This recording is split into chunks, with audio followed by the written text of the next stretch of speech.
Now, it starts early in childhood, and it starts through comparison. If a child is excessively compared, so if the conversation in the home is, what's your problem?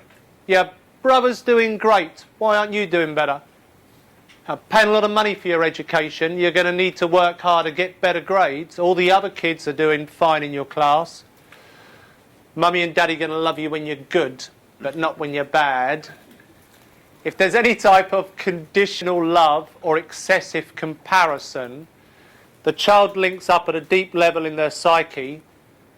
I'm not loved just for being me. I'm only loved when I'm as good as. When I'm as good as this person that I'm being compared to. When I'm as good as this test that I'm being held to and measured to. Well, I only get love if I pass the test. I only get praise if I pass the test. And I'm not as good as those things. I've got to try and improve to become as good as those things. That must mean that those people that I'm being compared to, they are better than me, which must mean I am less than them. The feeling that you are worth a little bit less than somebody else in childhood gradually develops into the feeling of worthlessness in adulthood. The feeling of worthlessness, that you're not as good as somebody else, lays at the very core of all low self-image and low self-esteem.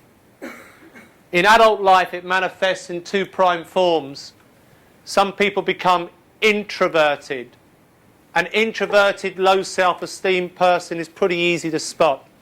They show fairly openly that they're not very confident, that they're a little bit insecure and unsure of themselves. What's more confusing is when the person becomes extroverted.